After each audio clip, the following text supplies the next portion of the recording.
पहले मैं एक बार क्विकली बता दूं कि करना क्या है, ताकि जो कंफ्यूजन है किसी प्रकार के तो उसके बारे में हम बातचीत कर सकें। सबसे पहले आप लोग सभी जानते हैं कि 22-23 का जो आउट ऑफ स्कूल बच्चों का डेटा है, जिसकी एक तो मैपिंग करनी थी, बच्चों की उपस्थिति लगानी थी, उसके बाद बच्चों का मेन स्ट्रीमिंग करना था, फिर एक और मॉड्यूल आया कि बच्चों का डायरेक्ट मेन स्ट्रीमिंग करना है, और एक काम दूसरा आ गया कि 23-24 के जो आउट ऑफ स्कूल बच्चे हैं, अभी तक भारत सरकार को हम डेटा दे देते थे, वो प्रबंध पोर्टल पे डायरेक्ट चढ़ा देते थे शारदा से उठाकर। तो इस बार भारत सरकार ने वो डेटा चढ़ाने से मना कर दिया, जिसकी वजह से हमको 23-24 की एंट्री मॉड्यूल नंबर 1 पे हमको खुद ही करनी पड़ेगी। ये जो भी एंट्री होगी ब्लॉक के द्वारा होगी। पुनः बता दें कि प्रबंध पोर्टल पे जो भी काम होता है केवल ब्लॉक के द्वारा है। जनपद स्तर से डेटा फ्रीजिंग है, हर स्टेप पे डेटा फ्रीजिंग है। जैसे पहले बच्चों का डेटा चढ़ाया जाएगा मॉड्यूल नंबर 1 पे तो डेटा फ्रीज होगा जनपद स्तर से। दूसरा है बच्चों का जब मैपिंग हो जाती है, एसटीसी सेंटर का डिटेल भरने के बाद बच्चों का मैपिंग होता है, उसके बाद दूसरा स्टेज है, तब यहाँ पर वेरीफाई होता है, डेटा फ्रीज होता है। और तीसरा स्टेज है जब बच्चों का अटेंडेंस लग जाती है और मेन स्ट्रीमिंग होती है, तब डेटा फ्रीज किया जाता है। तो 3 स्तर पे डेटा फ्रीज होता है। तो जैसे अभी हम 22-23 की बात करें, जो हमारा काम अधूरा पड़ा हुआ है, देखिए 22-23 का काम इसलिए हमको बहुत जल्दी और गति से किया जाएगा, उसे 22-23 की प्रगति जाएगी, और प्रगति में हमको ये दिखाना पड़ेगा कितने बच्चे मेन स्ट्रीमिंग हुए, कितने बच्चों का डायरेक्ट मेन स्ट्रीमिंग। इसलिए मेन स्ट्रीमिंग और डायरेक्ट मेन स्ट्रीमिंग का डेटा ये हमको भरना अनिवार्य है। जैसा कि एक ये आप लोगों को अटेंडेंस और मेन स्ट्रीमिंग का जो स्क्रीन शेयर किया गया था पहले यूजर मैनुअल कि जिसमें लिखा था 21-22 में क्वार्टर 3 अक्टूबर नवंबर दिसंबर, क्वार्टर 4 जनवरी फरवरी मार्च 2022 अटेंडेंस दी जाएगी, तथा 22-23 में जुलाई सितंबर अक्टूबर नवंबर दिसंबर, और क्वार्टर 4 पहले था जनवरी फरवरी मार्च, उसके बाद इस टाइम को घटाया गया कि आप जनवरी फरवरी में ही बच्चों का मेन स्ट्रीम कर दीजिए। फरवरी का जिस दिन की आप मेन स्ट्रीमिंग की डेट डाल रहे हैं, आप उसी दिन तक की उपस्थिति भरें, मार्च तक का वेट नहीं करेंगे। मार्च तक का वेट करने का मतलब है ये लंबा टाइम खिंच जाएगा और हमारी मेन स्ट्रीमिंग की प्रोग्रेस नहीं आएगी। लेकिन जिन्होंने मेन स्ट्रीमिंग की डेट 31 मार्च 2023 भर रखी हुई है पहले से ही, उनके लिए कोई दिक्कत नहीं, उस डेटा को वो लोग भरा रहने दें एज इट इज। सिर्फ उनको एक काम ये करना होगा कि अपना डेटा मेन स्ट्रीमिंग का भरने के बाद डेटा फ्रीज करवा दे जनपद से, उपस्थिति आपकी बाद में ही अपडेट हो जाएगी। जैसे अभी अगर मेन स्ट्रीमिंग कर रहा है, तो मान लीजिए कि आज की डेट में मैं मेन स्ट्रीमिंग कर रहा हूं, तो मैं आज तक की उपस्थिति भर दूं। जैसे आज 23 फरवरी है, 23 तक की उपस्थिति भर दें, और 23 फरवरी का डेट डाल के हम बच्चों की मेन स्ट्रीमिंग कर दें। लेकिन किसी कंप्यूटर ने, किसी ब्लॉक ने अगर 31 मार्च 2023 भर रखी है अगर मेन स्ट्रीमिंग की डेट, उसमें कोई दिक्कत नहीं है, वो अपना 31/3/2023 भर ही रहने दें। जितने दिन की अभी उपस्थिति हो गई फरवरी तक की, आज 23 फरवरी तक की आप उपस्थिति भर दीजिए। इसको मार्च के लास्ट वीक में यानी कि 30-31 में डेटा अपडेट कर दीजिएगा, तो आपकी अटेंडेंस तब भी अपडेट हो जाएगी, उसमें कोई कंफ्यूजन नहीं है। ठीक है। जैसा कि एक चीज और कहा गया था इसमें कि 22-23 में आपको जो है 13 से 18 के बीच में मेन स्ट्रीमिंग के लिए हमने पहले कहा था, लेकिन 13 से 18 के बीच में आप लोग सब कर पाए। तो अब जिस दिन भी हम मेन स्ट्रीमिंग कर रहे हैं, आप उसी दिन तक की उपस्थिति शेयर भी कर रहा हूं तुरंत आपके ग्रुप में। इस तिथि के बाद मेन स्ट्रीमिंग कर रहे हैं तो उसी दिन की तिथि भरें और उसी दिन तक की उपस्थिति भरें। यानी कि मान लीजिए अगर मैं 23 तारीख को मैं मेन स्ट्रीमिंग कर रहा हूं, आप 23/2/2023 डालिए उसमें, और 23 तक की उपस्थिति बच्चों को डाल दीजिए, या तो 22 तक की उपस्थिति डाल दीजिए, और आपका काम खत्म हो जाएगा वहां पर मेन स्ट्रीमिंग का। ये सभी को पता है कि मेन स्ट्रीमिंग के लिए डेटा सब कुछ लगा हुआ है शारदा पोर्टल पे, उसमें कोई इशू नहीं है। आप देखेंगे कि मेन स्ट्रीमिंग का डेटा और डायरेक्ट मेन स्ट्रीमिंग का डेटा आपको मैपिंग वाले में मिल जाता है। जैसे उसमें चाहिए क्या, हमको स्कूल का यूडाइस कोड चाहिए, स्कूल का नाम चाहिए, class allotted to child, roll number की जगह हम कह रहे हैं आपसे सीरियल नंबर लिख दीजिए, कोई दिक्कत हो बच्चे का एसआर नंबर लिख दीजिए। शारदा पोर्टल पर मैपिंग का ओएससी विद एसटीसी में ये सब पूरा डेटा आपको मिल जाएगा। शारदा में जब आप खोलते हैं और mapping of OSC with STC, उसी के आगे डिटेल देखें जहां पर स्कूल का यूडाइस कोड, स्कूल का नाम, to child, roll number, SR number, ये सब वहीं पर मिल जा रहा है। एक मिनट,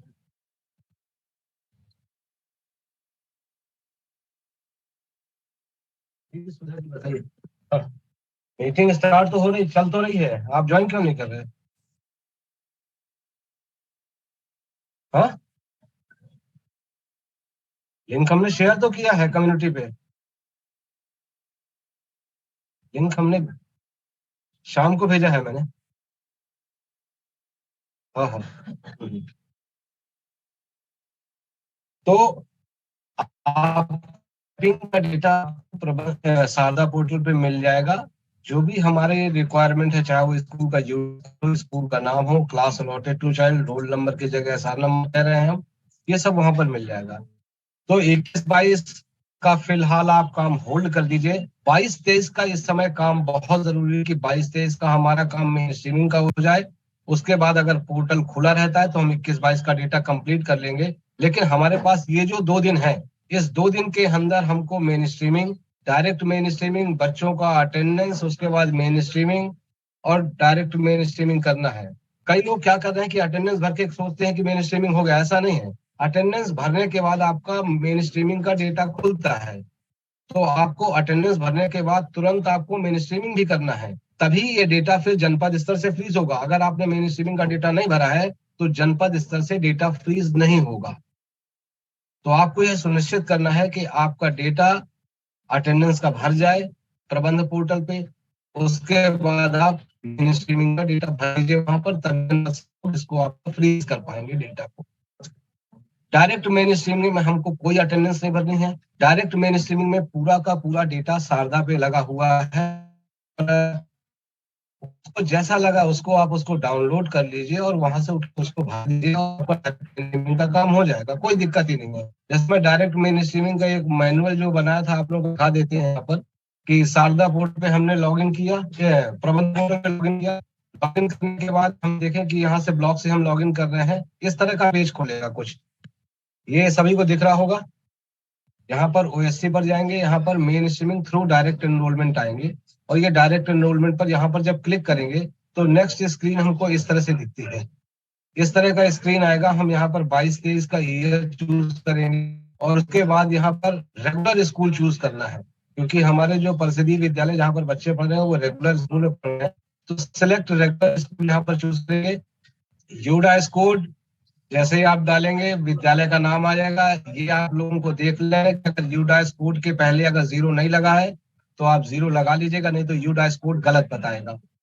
तो ये ध्यान रखिएगा कि जहां पर यूडाइस कोड में 0 नहीं लगा उसको आप 0 लगा दीजिएगा।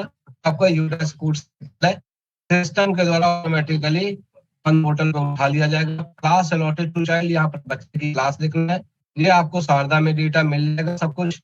उसके बाद roll number allotted to child, जो रोल नंबर लिखा है ये नहीं भरा है, ये जिस ब्लॉक का है ये गलत भरा है, ये नहीं है उसमें। ऑलरेडी एसआर नंबर पड़ा है, एसआर नंबर आपको डालना था, ये एडमिशन नंबर अलॉटेड डालता है।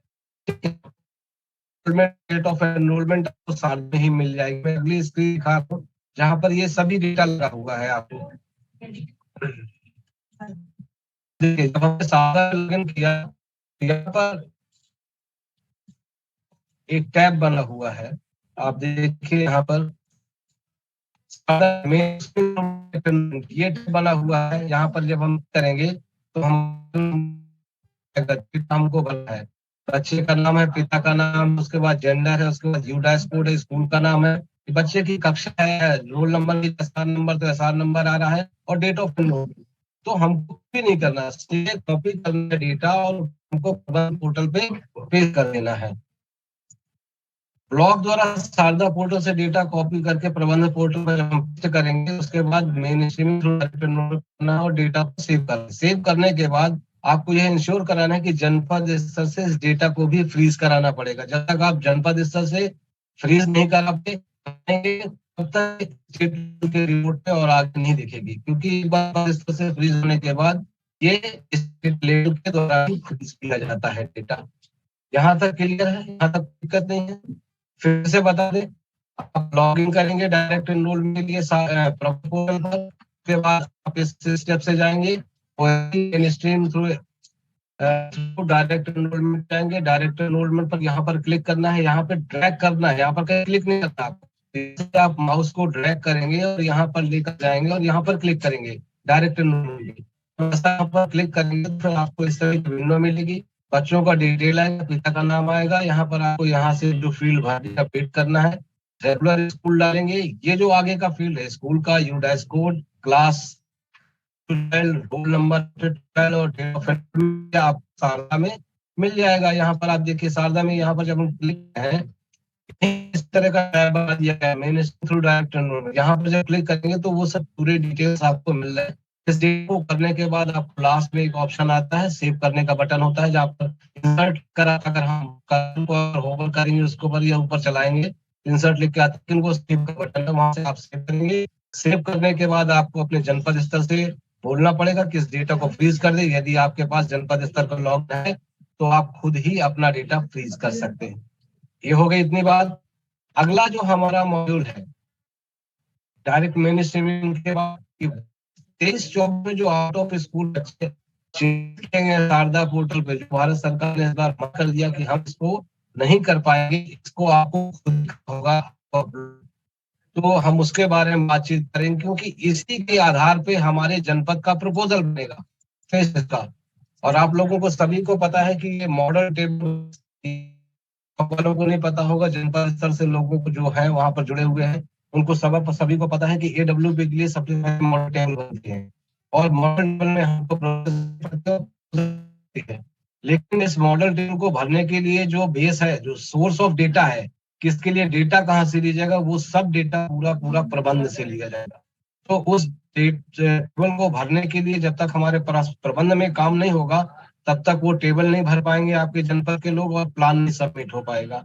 प्लान नहीं सबमिट होगा तो फिर आपके जनपद, आपके ब्लॉक के लिए पैसा का अलॉटमेंट नहीं हो पाएगा भारत सरकार के द्वारा। इसलिए हमको किसी भी कीमत में इसको 2 दिन के अंदर ये 2-3 काम, main streaming, direct main streaming, attendance और 23-24 में आउट ऑफ स्कूल बच्चों के एंट्री का काम। मैं देखता हूँ कि बहुत सारे जनपद में लगभग 64 जनपदों ने दिया है, लेकिन अभी एक भी बच्चा आ रहा है। एक भी बच्चा इसलिए नहीं आ रहा है क्योंकि जनपद स्तर से डेटा फ्रीज नहीं किया गया है। आप लोगों ने काम किया है, वो दिख रहा है कि काम किया, लेकिन चूंकि आपका डेटा फ्रीज नहीं किया से, तो रिपोर्ट में कुछ भी नहीं आ रहा है। वो रिपोर्ट में तब आना शुरू होगा जब जनपद स्तर से डेटा फ्रीज होना शुरू, जैसे रिपोर्ट में आपका डेटा अपने आप बढ़ता चला जाएगा। तो सबसे पहले क्या करना है, इसको 23-24 का डेटा भरने के लिए प्रबंध पोर्टल पर लॉग इन करना है। OST पर कर्सर रखेंगे, स्टूडेंट डेटा एलिमेंट्री 14। अगला स्क्रीन दिखाता हूँ पर हमारे पास स्क्रीनशॉट भी लगा है और ये निर्देश भी लिखे हुए हैं। यहाँ पर हम देखें कि यहाँ कर्सर रखा, स्टूडेंट डेटा पर गए और एलिमेंट्री 6 से 14 पर हमने यहाँ पर क्लिक किया।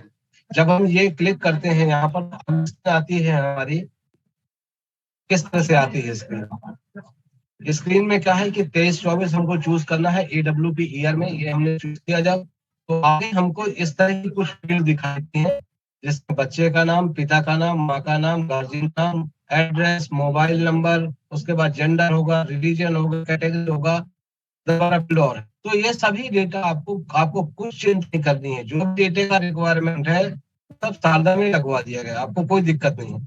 आप शारदा पोर्टल को लॉन्च करिए, यहाँ पर देखेगा मेन स्ट्रीमिंग के जस्ट नीचे आप देखेगा यहाँ पर ये डेटा लगा हुआ है।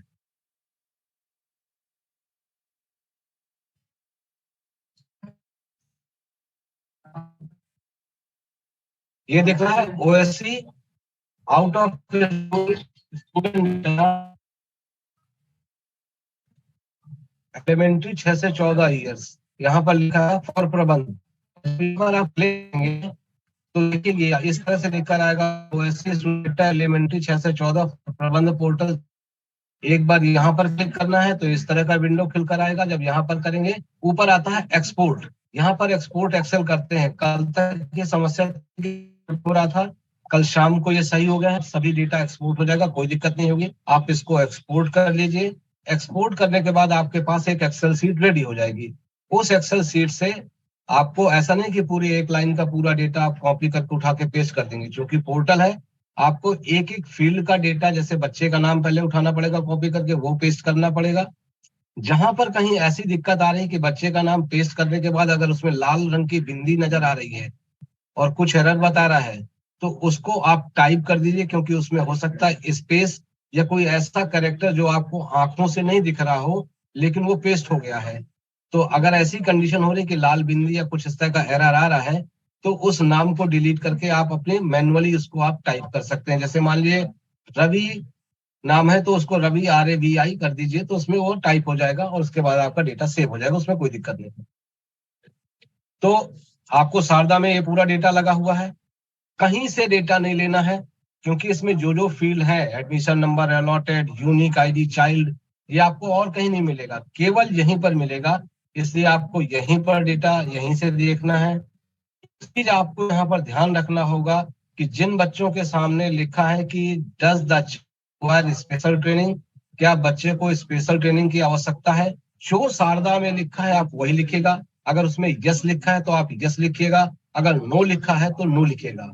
जब आप लिखते हैं कि यस बच्चे को स्पेशल ट्रेनिंग का रिक्वायरमेंट है, अगर यस करते हैं तब वो पूछता है कि कितने महीने का और टाइप ऑफ ट्रेनिंग क्या होगी, तो आपको नॉन रेसिडेंशियल डालना है, 9 महीने ही डालना है, और fund requirement from SS, SS का मतलब समग्र शिक्षा।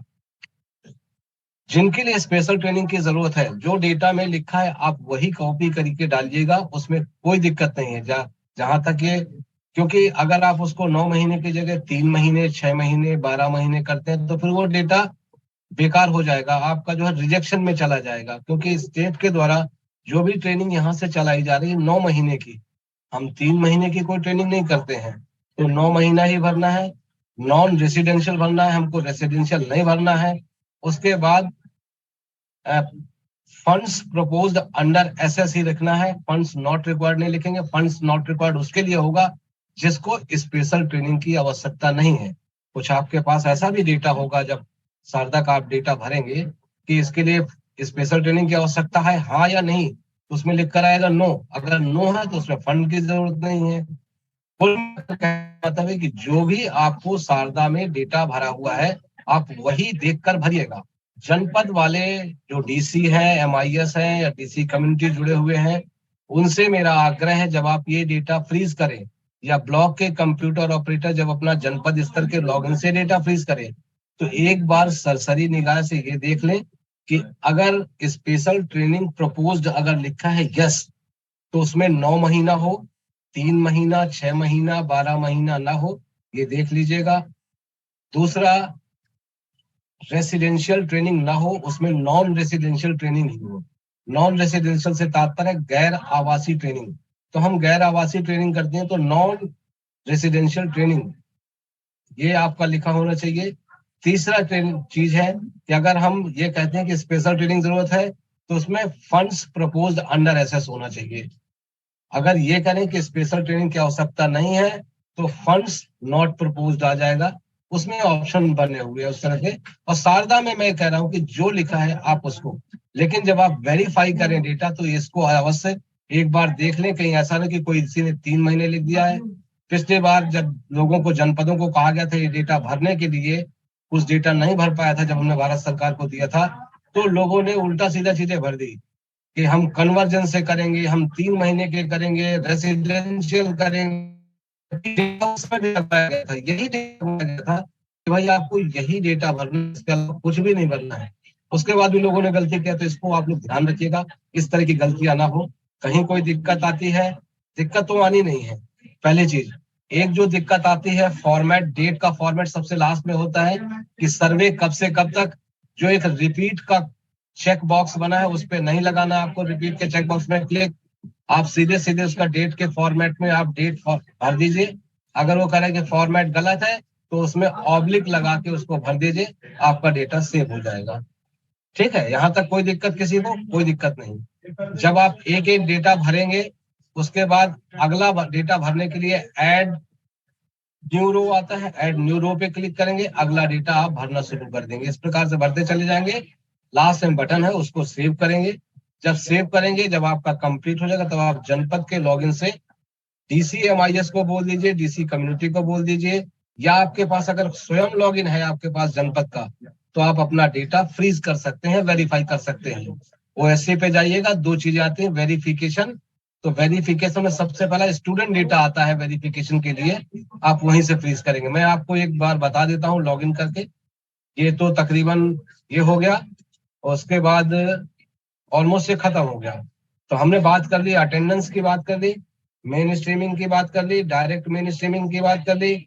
मैपिंग का डेटा आपको मैपिंग वाले में लगा है शारदा में, तो वहां से उठाकर कॉपी करके पेस्ट कर देते हैं, कोई दिक्कत नहीं है। कुछ जनपदों का अभी तक मैपिंग नहीं हुआ है, बार बार कहने के बावजूद भी कि भाई मैपिंग कर लीजिए, अटेंडेंस भर लीजिए। जुलाई, अगस्त, सितंबर, अक्टूबर, नवंबर, दिसंबर तक की अटेंडेंस नहीं भरी गई। ये थोड़ा सा चिंता का विषय है।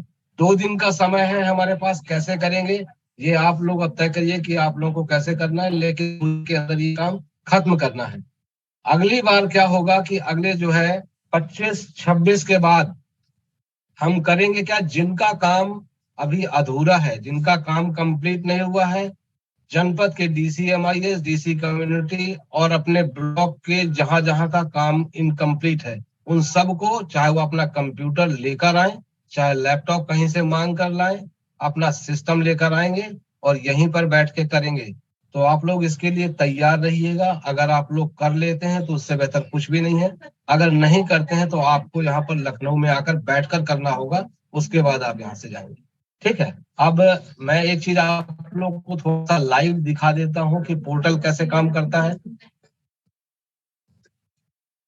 जैसे यहाँ पर ओएससी पर गए, मान लीजिए पहले हमको यहाँ पर हमको अटेंडेंस का डेटा अपडेट करना है, तो हम यहाँ पर जाएंगे, स्टेटस ऑफ स्पेशल ट्रेनिंग पे जाएंगे, मैपिंग पे जाएंगे।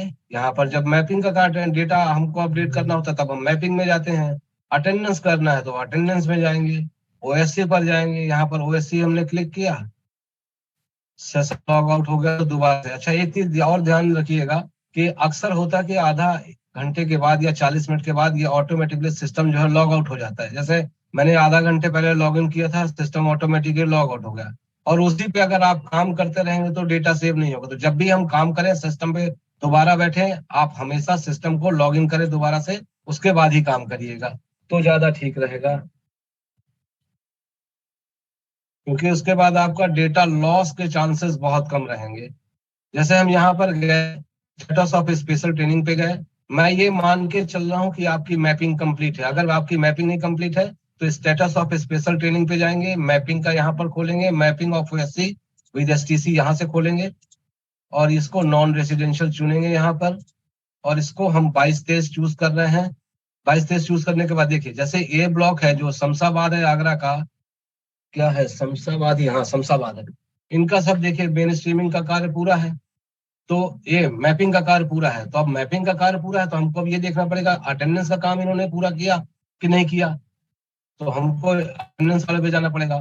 कर्सर यहाँ से रखेंगे ओएससी पर, यहाँ पर ड्रैग करेंगे स्टेटस ऑफ स्पेशल ट्रेनिंग, उसके बाद हम अटेंडेंस पे जाएंगे, फॉर ओएससी पर आएंगे, ओएससी पर जाएंगे तो फिर यहाँ पर हमको ईयर चूज करना, एक एक विद्यालय चूज करना पड़ेगा। जैसे एक विद्यालय चूज किया हमने ये, उसके बाद हम ईयर चूज करेंगे। 22-23 का हमको अटेंडेंस अपडेट करना है, तो हम देख लेते हैं। ये तो हमारा स्कूल था नहीं 22-23 में, 21-22 में रहा होगा, तो 21-22 का इन्होंने समझौता कर दिया होगा। ईयर लॉक है तो खैर ये डेटा लॉक हो चुका है। अटेंडेंस पे देख लेते हैं, ओएससी पर आ रहे हैं फिर से हम दोबारा से। इस बार दूसरा स्कूल करेंगे चूज हम, पी ये पास महुआ पीएस किया हमने, और इसका डेटा देख लेते हैं क्या ये डेटा भरा हुआ है या नहीं भरा हुआ है। 22 गलत हो गया, 22-23 हमको चूज करना था, 22-23 हमने चूज किया। इसमें भी कोई बच्चा नहीं है, हो सकता है 21-22 का स्कूल हो। ये वाला विद्यालय है जहां पर 22-23 का डेटा, इसको देख लेते हैं। यहाँ भी नहीं देख रहा है डेटा। इसका मतलब क्या है, जब डेटा नहीं दिख रहा है और जबकि इस विद्यालय में बच्चे थे जिनका अटेंडेंस भरा गया है, इनका डेटा जनपद स्तर से फ्रीज हो चुका है, इसलिए अब डेटा नहीं दिख रहा है। कोई बात नहीं है, एक दो और विद्यालय देख लेते हैं। ये देखिए, जैसे ये विद्यालय है, यहाँ पर इन्होंने क्वार्टर 4 की अभी अटेंडेंस नहीं भरी है। जब तक ये क्वार्टर 4 की अटेंडेंस नहीं भरेंगे डेटा फ्रीज कैसे करेंगे। तो क्वार्टर 4 की इनको अटेंडेंस भरना है। जब ये क्वार्टर 4 की इन दोनों बच्चों की अटेंडेंस भर देंगे, जैसे यहाँ पर एक बच्चे का अटेंडेंस भरा है, एक का इन्होंने भरा ही नहीं है, आगरा का शमशाबाद, तो ये इनको भरना है। जब ये भरेंगे तभी इसकी मेन स्ट्रीमिंग, जैसे इसकी तो मेन स्ट्रीमिंग हो सकती है, लेकिन ये अटेंडेंस इसकी शॉर्ट दिखेगी वहां पर, इसका मेन स्ट्रीमिंग भी नहीं हो पाएगा क्योंकि इसकी अटेंडेंस नहीं भरी गई। आपने यहाँ पर स्टडिंग चूज किया, यहाँ पर कुछ भी नहीं चूज किया, यहाँ पर स्टडिंग चूज करना है। जब स्टडिंग चूज करेंगे तब आप अटेंडेंस भरने की स्थिति में होंगे। जब यहाँ पे अटेंडेंस भरेंगे उसके बाद यहाँ पर डेटा सेव करेंगे तब आपका डेटा सेव होगा। अब चूंकि इन्होंने इसकी अटेंडेंस भरी नहीं है, इसमें अभी अटेंडेंस भर सकते हैं। मैं जो आपसे बात कर रहा था, मैं फॉर एग्जाम्पल बता रहा हूँ कि मान लीजिए मैं यहाँ पे लिख रहा हूँ लगभग 28 दिन लिख रहा हूँ कि खुला स्कूल, और डेज प्रेजेंट में मैं कर रहा हूँ इसके जो है 15 दिन। आपका डेटा ये वाला फ्रीज है क्योंकि क्रॉस का निशान नहीं आ रहा, उसके बाद भी आपकी अटेंडेंस अपडेट हो जाती है। अटेंडेंस अपडेट होने का ऑप्शन है यहाँ पर, कोई दिक्कत नहीं है इसमें। जैसे हम इसको देखें, इसका हमने देखा, ये कर दिया हमने, इसकी अटेंडेंस अपडेट हो गई। तो इनको ये अटेंडेंस भी अपडेट करना है क्योंकि क्वार्टर 4 का अटेंडेंस इतनी कम नहीं हो सकती है। अगर आपने मार्च की अगर डेट डाल रखी है तो इसको आप मार्च में इसकी अटेंडेंस अपडेट कर दीजिएगा, 1 महीने का अटेंडेंस और डाल देंगे तो यहाँ पर बेहतर दिखने लगेगा कि इसका इतने दिन बच्चा स्कूल खुला था और इतने दिन बच्चा उपस्थित था। ठीक है, ठीक इसी प्रकार से इस बच्चे का भी स्टडिंग करके यहाँ पर ये डेटा भरना पड़ेगा। क्वार्टर 2, क्वार्टर 3 और क्वार्टर 4 की अटेंडेंस भरना पड़ेगा। जब आप यहाँ से फ्रीज करोगे तब जनपद स्तर से डेटा फ्रीज होगा। इनका जनपद स्तर से ये वाला बच्चा फ्रीज नहीं हुआ है। अब ये बोलेंगे साहब वो एक बच्चा मेरा कम हो गया है, अब नहीं मिल रहा है। आपने अटेंडेंस नहीं भरी थी जिसकी वजह से बच्चा नहीं मिल रहा है। अगर आप अटेंडेंस भर देते तो बच्चा मेन स्ट्रीमिंग में पहुंच जाता, क्योंकि आपने अटेंडेंस नहीं भरी इसलिए बच्चा मेन स्ट्रीमिंग में नहीं पहुंचा, इसलिए आपका एक बच्चा वहां कम दिखेगा।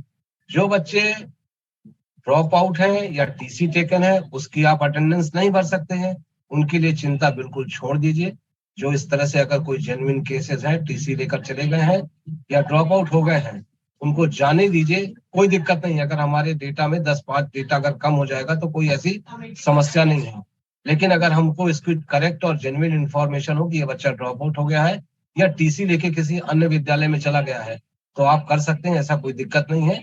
अन्यथा की दृष्टि में बच्चा तो विद्यालय में पढ़ रहा है तो फिर आप अटेंडेंस लगाइए, उसका मेन स्ट्रीमिंग करिए। क्योंकि जिसको आपने टीसी टेकन ड्रॉप आउट कर दिया, ना अटेंडेंस लगा पाएंगे ना मेन स्ट्रीमिंग, क्योंकि आगे का उसका ऑप्शन खुलता ही नहीं है। तो उसमें कोई चिंता का विषय नहीं है। अगर केसेस जेन्युइन है, टीसी लेके बच्चा चला गया है तो आप अटेंडेंस कैसे लगाओगे? बच्चा ड्रॉप आउट होकर कहीं चला गया है, पता ही नहीं उसका कुछ, क्या हो सकता है अपने परिवार के साथ कहीं आजीविका कमाने के लिए बाहर चला गया हो तो ड्रॉप आउट हो गया, तो फिर उसका आप टीसी के ये कैसे अटेंडेंस लगाओगे, कैसे उसको मेन स्ट्रीमिंग दिखाओगे? नहीं दिखाने की आवश्यकता है। लेकिन हमें सभी बच्चों का डेटा अपडेट करना है, हमें कुछ तो लिखना पड़ेगा। ऐसा नहीं कि हम एनए छोड़ दें इसको। हमें अगर हमने स्टडी नहीं है तो हम टीसी टेकन दिखाएं या ड्रॉप आउट दिखाएं यहाँ पर। जब ये सब करेंगे तभी डेटा सेव होगा, नहीं तो डेटा ही नहीं सेव होगा, ऐसे ही पेंडिंग दिखता रहेगा आपके यहाँ। ठीक है, अभी हम इसका नहीं कुछ कर रहे हैं क्योंकि इसके बारे में हमने कुछ पता नहीं है, लेकिन इसका हमने कर दिया है क्योंकि इसकी अटेंडेंस अपडेट करना है। ये ब्लॉक वाले शमशाबाद के जो भी जुड़े होंगे वो अपना अटेंडेंस अपडेट कर देंगे मार्च का, और ये भी देख लेंगे जो इस तरह के बच्चे बचे हुए हैं। जैसे उस दिन कहते वो हमारा डेटा नहीं दिख रहा शमशाबाद का, जब हमने देखा उनका डेटा तो बहुत सारे बच्चों का उन्होंने अटेंडेंस लगाया ही नहीं था। उनको हमने स्क्रीनशॉट भेजे कि भाई देखिए आपका बच्चों का डेटा नहीं, अटेंडेंस नहीं लगा है तो आपका मेन स्ट्रीम इसलिए कम आ रहा है। तो आप देख लीजिएगा, चेक कर लीजिएगा एक बार कि अटेंडेंस, कई बार होता क्या है, जो भी मैपिंग का टारगेट है आपका, मान लीजिए 100 बच्चों का मैपिंग का टारगेट है तो 100 बच्चों का आप अटेंडेंस अपडेट करेंगे, यानी कि या तो स्टडिंग दिखाएंगे, हो सकता है 100 में से हो सकता है कि 95 बच्चों को स्टडी दिखाया, 5 बच्चे ड्रॉप आउट या टीसी टेकन में चले गए, तो 95 बच्चों का अगर आपने अटेंडेंस भर दी है तो मेन स्ट्रीमिंग आपकी 95 बच्चों की होगी। 5 छोड़ दीजिए अगर ड्रॉप आउट टीसी टेकन है। अगर 100% अगर दिखाया है, 100 में से 100 बच्चे आपने दिखाए कि स्टडिंग है, पढ़ रहे हैं, तो 100 बच्चों की ही मेन स्ट्रीमिंग होगी। कहने का मतलब जितने बच्चों का अटेंडेंस दिखेगा उतने बच्चों को मेन स्ट्रीमिंग दिखनी चाहिए। ठीक है, इतना क्लियर हो गया? तो ये तो हो गया हमारा अटेंडेंस का मॉड्यूल। अगला है हमारा मेन स्ट्रीमिंग का मॉड्यूल, वो हम एक बार देख लेते हैं। स्टेटस ऑफ स्पेशल ट्रेनिंग पे जाएंगे और यहाँ पर मेन स्ट्रीमिंग का मॉड्यूल है। AWBR 22-23 में जाइए और यहाँ पर हमने ले लिया, मान लीजिए ये हमने ले लिया, एक स्कूल ले लिया, डेटा फ्रीज है इनका, ये वाला ले लेते हैं, देखते हैं। ये देखिए इन्होंने, अब इसका डेटा फ्रीज नहीं है ये वाला, क्योंकि क्रॉस का निशान आ रहा है, इसका मतलब डेटा फ्रीज नहीं है। जब डेटा फ्रीज हो जाता है तो क्रॉस का निशान अपने आप चला जाता है, यानी कि इस डेटा को आप मॉडिफाई चेंज कुछ भी नहीं कर सकते हो। तो जैसे इसमें देखिए इन्होंने, अब देखिए इसमें यहाँ पर एक बच्चा आया, जबकि इस विद्यालय का बच्चे दो थे, एक का अटेंडेंस नहीं लगाया जिसकी वजह से यहाँ पर नहीं आ रहा है। अगर उसका अटेंडेंस लगा दिया होता तो वो भी बच्चा यहाँ पर दिख रहा होता, लेकिन उन्होंने एक ही बच्चे का अटेंडेंस लगाया, तो एक ही बच्चे आगे मेन स्ट्रीमिंग के लिए आए हैं, और इन्हीं बच्चे का जो है, इसका ही केवल मेन स्ट्रीमिंग का डेटा वेरीफाई होगा जनपद स्तर से। ठीक है, तो इन्होंने अपना काम कर दिया है, एक बच्चे का पेंडिंग है जो इनको करना बाकी है इस खास विद्यालय का। तो इसके मतलब ये समझ में आ गया कि अटेंडेंस करने के बाद हमको मेन स्ट्रीमिंग का डेटा भरना है। कहीं आपने अगर अटेंडेंस नहीं भरी है तो बच्चा आगे कैरी नहीं होगा, आगे नहीं जा पाएगा, यानी कि नेक्स्ट मॉड्यूल पे नहीं जा पाएगा। नेक्स्ट मॉड्यूल में तभी जा पाएगा जब आपने अटेंडेंस भरी होगी। ठीक है, तो ये हो गई मेन स्ट्रीमिंग की बात। अगला आता है direct main streaming. Direct main streaming में क्या पर है, यहाँ पर ओएससी में जाएंगे, स्टूडेंट डेटा है, स्टेटस ऑफ स्पेशल ट्रेनिंग, और ये आ गया main streaming through direct enrolment. और यहाँ पर डायरेक्ट एनरोलमेंट पे ये पहला वाला ऑप्शन है, इसको हम क्लिक कर देंगे। क्लिक करने के बाद AWPR 22-23 हम चूज करेंगे। 22-23 चूज किया। यहाँ पर आप देखिए कि इनका किसी भी बच्चे का भी डायरेक्ट एनरोलमेंट का डेटा नहीं भरा गया है। 7 बच्चे हैं। और अब हम अगर शारदा पोर्टल में देखें तो हम यहाँ पर देखें, ये शमशाबाद में हमने देखा यहाँ पर main streaming through direct click दी।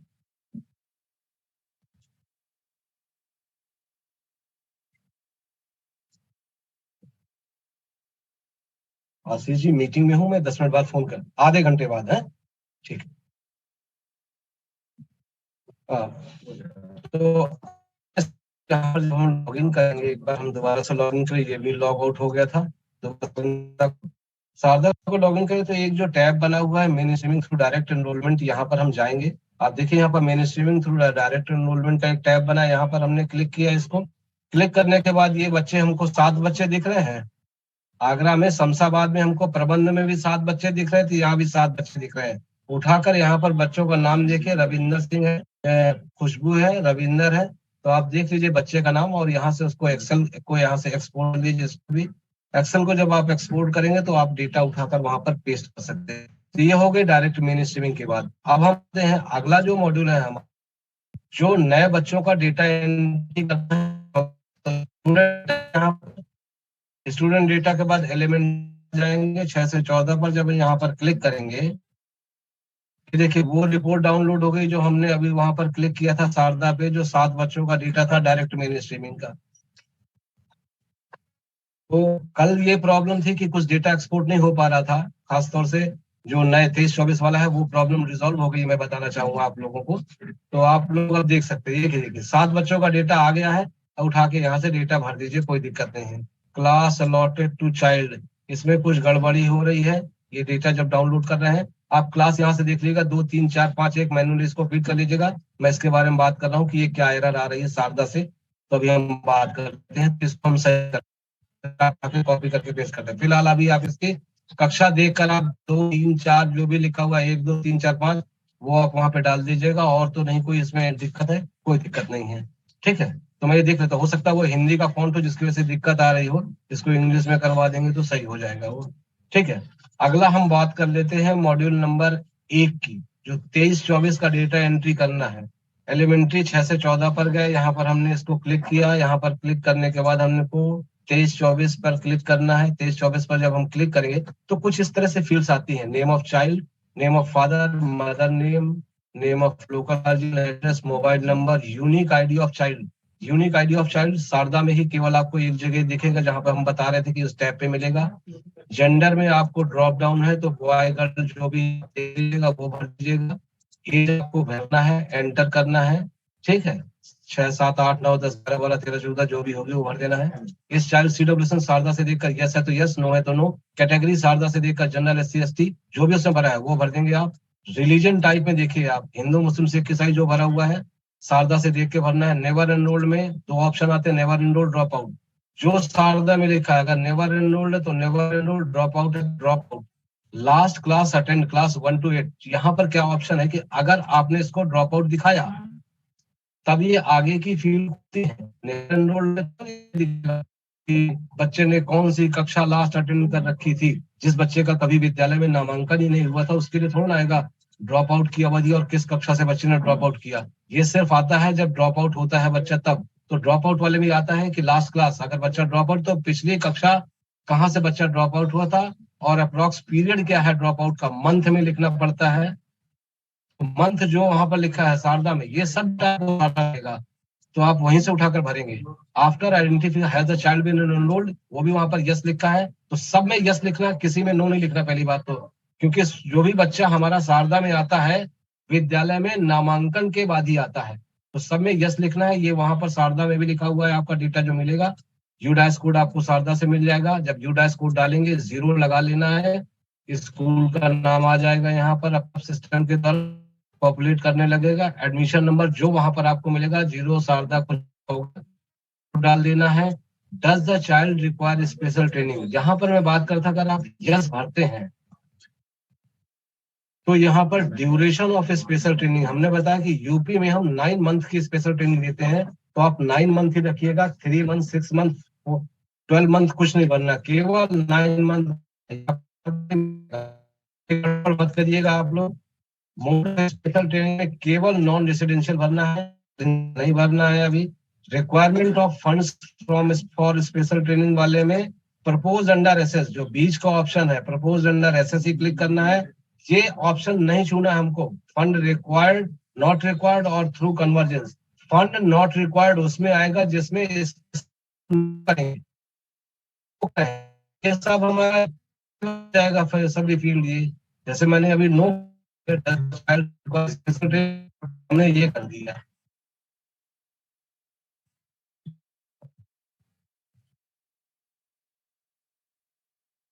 रहता है तो उसमें काम रहा है, मैसेज भी कनेक्शन वो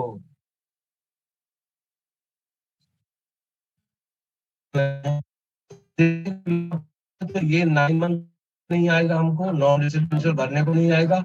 और ये आता है तो नॉट प्रपोज करके उसको फंड्स नॉट रिक्वायर्ड।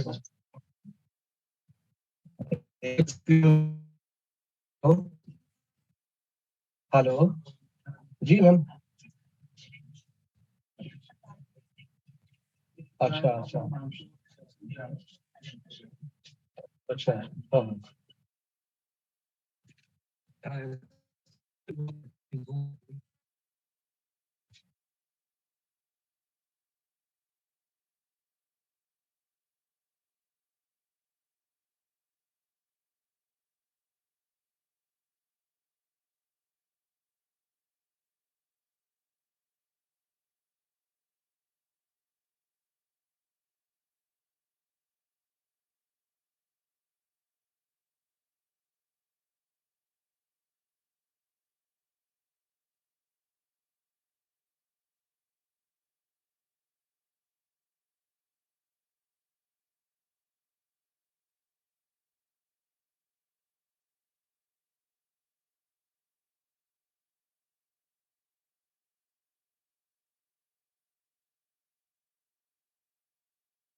अभी हम बात कर रहे थे कि जैसे कि शारदा में जो भी डेटा लगा हुआ है तो उसको हमको कॉपी करके पेस्ट करना है, उसमें कोई दिक्कत नहीं है। ठीक है, वो एक जो इशू रहा था कक्षा का वो हिंदी फॉन्ट है। अगर वो इंग्लिश फॉन्ट होता तो शायद वो दिक्कत नहीं आती उस तरह का जो दिख रहा था आप लोगों को जब हमने डेटा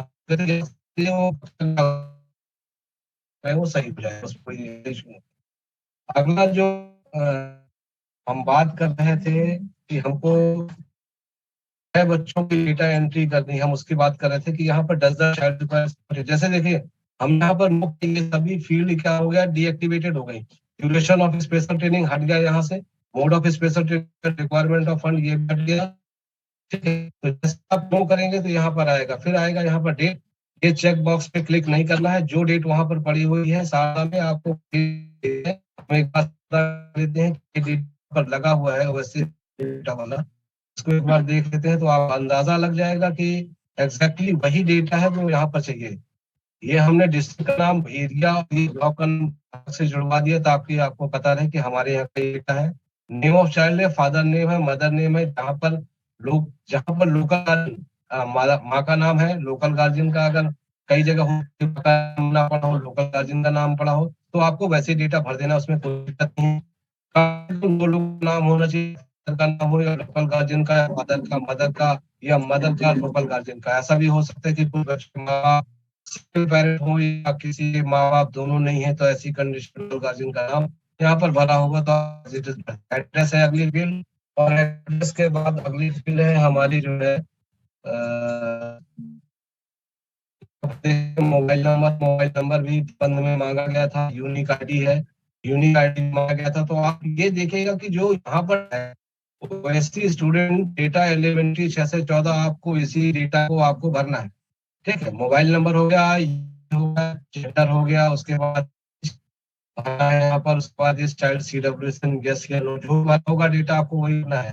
ठीक है, बच्चा जन्म SC/ST होगी जो आपको में यस नो भी भरा हुआ है तो वो भरना है। हिंदू रिलीजन जो भी आपको डेटा यहाँ दिख रहा है, कुछ बच्चों का ड्रॉप आउट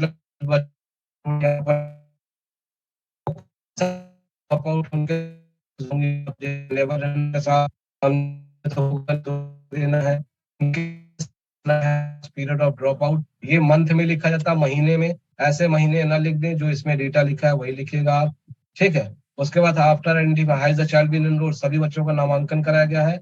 यूडाइस कोड हो गया, स्कूल का नाम आ रहा है यहाँ पर, एडमिशन नंबर अलॉटेड, ये जो भी है इसको उठाकर कॉपी करके पेस्ट कर दे देता है। Is the child require special training, जहां पर यस है तो 9 महीने का है नॉन रेसिडेंशियल प्रोपेंडर एसेस। ठीक है, और जहां पर नो है तो आप देखिएगा यहाँ पर कुछ भी नहीं है, यहाँ पर ये फील्ड एक्टिव ही नहीं होंगी वहां पर, तो आप नो कर देंगे, ये छोड़ दीजिएगा, फंड नॉट रिक्वायर्ड नहीं आ रहा, नहीं आने दीजिए, कोई दिक्कत, उसकी जरूरत भी नहीं है। फिर आपको डेट फॉर्मेट है, डेट फॉर्मेट जैसा यहाँ पर दिख रहा है आप इसको एज इट इज वहां पर पेस्ट कर दिए। यहाँ पर ऑब्लिक लगा है, हो सकता है कि जब आप एक्सेल में आप इसको एक्सपोर्ट करेंगे तो ऑब्लिक की जगह डैश लगकर आ जाए, तो आप इसको करेक्शन करेंगे वहां पर, उसके बाद इसको पोस्ट पेस्ट कर देंगे वहां पर, या आप पेस्ट करने के बाद वहां पे करेक्शन कर लीजिएगा, डेटा सेव कर लीजिएगा। आपका जब डेटा ये सेव हो जाएगा, आपको जनपद स्तर से लॉगिन से डेटा को फ्रीज कराना है। अब हम क्या कर रहे हैं कि अब हम फोन को अनम्यूट कर रहे हैं आप लोगों की कोई भी शंका, कोई भी इस तरह की क्वेरी होगी तो हम बात करेंगे, लेकिन आप लोगों से अनुरोध है एक बार में एक ही व्यक्ति बोले, बार बार अगर सब लोग बोलेंगे तो मैं किसी की आवाज नहीं सुन पाऊंगा, किसी के उत्तर देने मैं नहीं संभव हूं कि भाई ये हमें आप लोगों के सभी को उत्तर दे लूं। ठीक है, लेकिन जिसके जेन्युइन है समस्या मैं उनको जरूर सुनूंगा। उसके बावजूद भी किसी की समस्या है, आप मेरे नंबर पे व्हाट्सएप कर दीजिएगा, कोई समस्या है फोन करेंगे, लेकिन फोन जबरदस्ती फोन नहीं करना है। कुछ लोग एक चीज पूछने के लिए 10-10 बार फोन करते हैं। अगर एक ब्लॉक से 10 बार फोन आएगा और एक आदमी यहाँ बैठा है, 880 ब्लॉक है, तो आपका आदमी फोन ही रिसीव करता रहेगा। कोई समय डेट लगा हुआ है, आपको उठाकर कॉपी पेस्ट करना है, कोई दिक्कत ही नहीं है। उसके बाद भी आप जबरदस्ती फोन करोगे, आप मैसेज कर दीजिए और मैसेज में आपको रिप्लाई मिल जाएगा। कोई जेन्युइन समस्या आप फोन करिए, ऐसा कोई दिक्कत नहीं है, लेकिन अननेसेसरी कॉल नहीं, और एक ही चीज के लिए 10 बार कॉल नहीं। एक बार में जो पूछना है, अपने जनपद का नाम बताइए, ब्लॉक का नाम बताइए, समस्या बताइए क्या समस्या है, आपकी जो भी समस्या है वो रिजॉल्व की जाएगी। मैं आप लोगों के फोन अनम्यूट कर रहा हूँ। अब मुझे बताइएगा जिसकी भी जो समस्या है, किसी का कोई अगर समस्या है तो आप मुझे बताइएगा, एक व्यक्ति फोन म्यूट करके बताइए कोई प्रॉब्लम है बोलिए। सर आप अपना नंबर कृपया शेयर कर दें। मैं शेयर कर रहा हूँ, स्क्रीन में डाल रहा हूँ, आप देख लीजिए।